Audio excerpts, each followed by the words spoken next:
Hi, everyone. My name is Manish. I'm a PhD student at the University of Miami working with Bill Johns. So I'm going to be talking about variability in the Iceland-Scotland overflow that we observe in the OSNAP array and kind of digging into that. So I won't go too much into the background because I'm assuming this crowd kind of generally knows what the overflow is, but real quick, it's this combination of the cold, fresh Nordic overflow water that entrains the warm, salty subpolar mode water and Labrador seawater to form this mix that we call Iceland-Scotland overflow, the ISO, and then it exports out of the Iceland basin and then kind of branches out in a couple different directions. So our section of the mooring array captures it right here, kind of the total ISO before it starts branching. So from our mooring array, we get this really nice transport time series, and we get a mean transport of about almost 5.5 Sverdrups. But what's really interesting to me is the kind of wide range of transport that we get. So it can peak up to 15 Sverdrups, that's southward out of the basin, to full reversals up to like -5 Sverdrups, that's net northward. And this contrasts the variability you see as the overflow is coming over the sills. So Hansen et al. In 2007 showed that over a long time series, it doesn't really vary much. You get 1.9 Sverdrups with very little variation. So kind of what causes this huge range? And that prompted a few questions that I'm going to try to get into today. First, what are the modes of variability that we see? Can we use geostrophy to explain the transport? And what is the link between the overall transport variability and the spatial structure of the overflow layer that we observe in the moorings? So first, we're going to look at the mean velocity field. So what you're seeing here is the mean along ridge velocities rotated to be along the ridge. And the kind of main features that I'm going to focus on are these three cores that you see. So you get one by D1 near the ridge axis. You get this core in this deep rift valley that extends several hundred kilometers back up the Reykjanes Ridge. And then we get this offshore kind of core by D4. And then when you start moving to the west towards the interior of the basin, you get a net northward flow. So it turns out that basin interior flow is really dominated by the barotropic variability of the eddies and the North Atlantic current. So I'm going to focus right now on what's happening up to D4, so from M1 over to D4. And so first we're going to look at the EOF decomposition from the current meters. So we use the along ridge velocities the same way we would calculate the transport. And we're going to focus on the first two modes here. You can see from the significance testing that there's some more significant higher modes, but for time and you'll see that the first two modes tell us a lot about what's going on in the overflow. So for the first mode, this is the mode amplitude structure. This shaded out region is outside the range of the current meters, so just ignore it. And it shows that the first mode kind of has this dominant core variability concentrated in this deep valley. And it explains about 20% of the variance of the modes. But when you use the mode amplitude to reconstruct the transport anomaly associated with this mode, you can actually recover about 80% of the transport variability just from that first mode.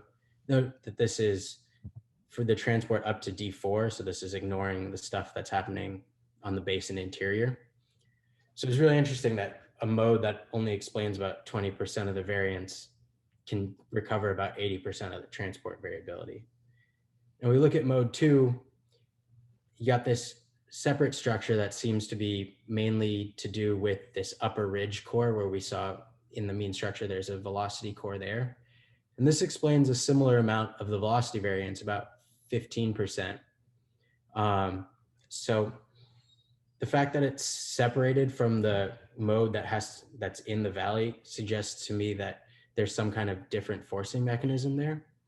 And when we look at the transport, the reconstructed transport associated with this mode, even though it only explains 15% of the variability in the variance, you only recover 5% of the transport variability, so almost none compared to the first mode. And so this has been painting a kind of a picture where I've been looking at the overflow as you've got these surges of flow that are some kind of intrinsic variability associated like directly with the ISO layer. And then you've got these higher kind of meandering modes. And my current theory is that it's associated with what's going on above, especially with the East Reykjanes ridge current that's above the ridge axis. So the next step that I've been looking at is seeing if geostrophy can help recover what's going on in the overflow layer. So I used the same gridded fields that we calculate the transport from and calculated the geostrophic velocity field.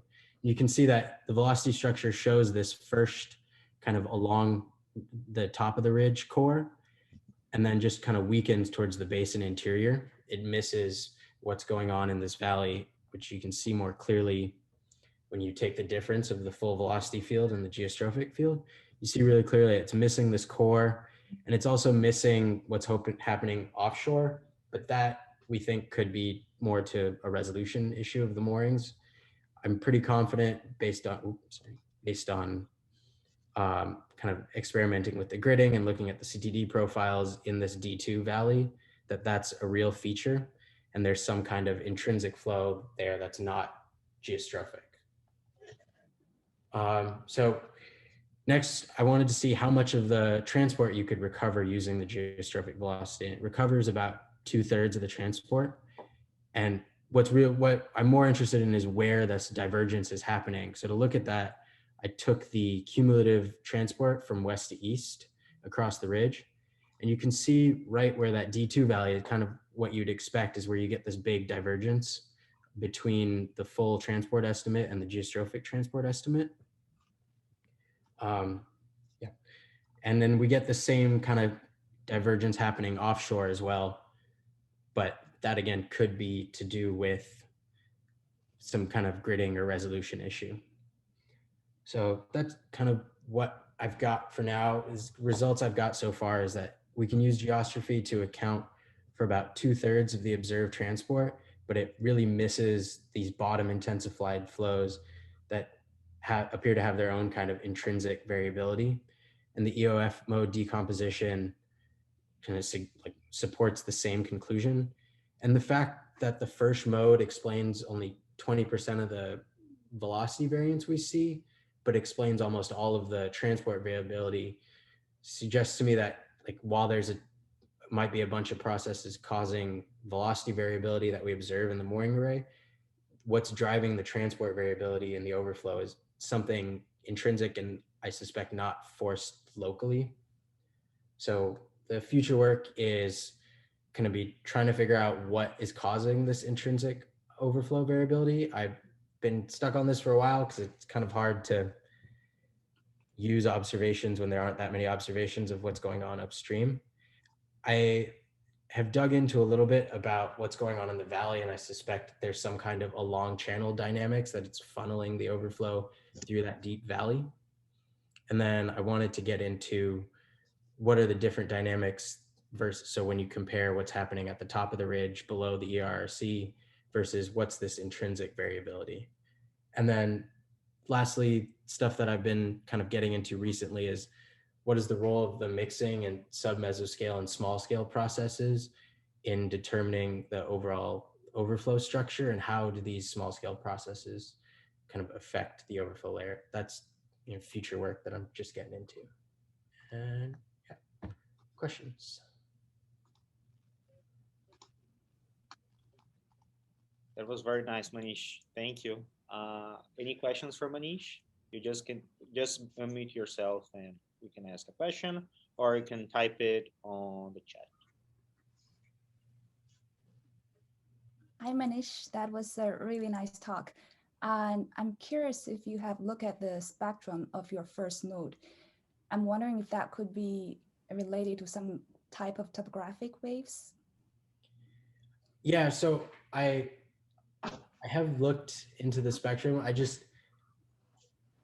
have a hard time kind of believing that in this like turbulent along channel flow that there's going to be topographic waves propagating through there. There's previous moorings array, the Kanzau array, they looked at that, but the topography up there is a lot more smooth. By the time you get down to the OSNAP array, it's very, very rough. So I'm not entirely sure how I would do that just yet, but that's a good idea. Yep. Thanks. I have a couple of questions. Manish, that was great, really interesting. One is, have you looked at all at how the EOF modes project onto the baroclinic modes, so in the vertical, at least, and kind of, I guess, slightly related is, you talk about this narrow channel. Do you know how wide that is with respect to the Rossby radius? It's about like 25 to 30. It's like just under the kind of Rossby radius that you'd up there. And I haven't looked into the projection of the modes yet. Yeah, it's a good further look. Thanks.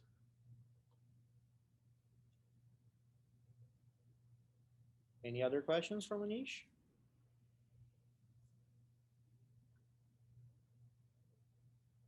No? Okay, I have one.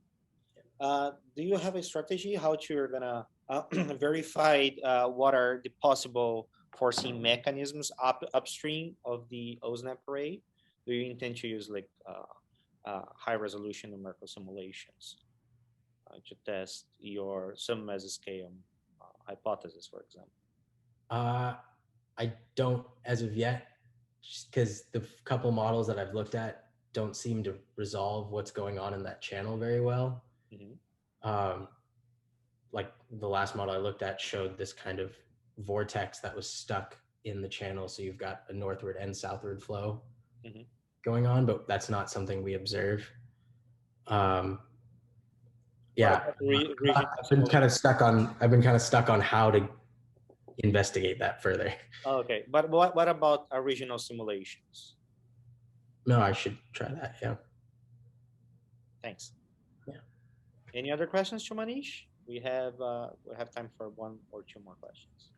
Yeah, I just have something to say about that actually. What about repeat hydrographic sections? Because you need something with higher spatial resolution than the moorings, right? Yeah.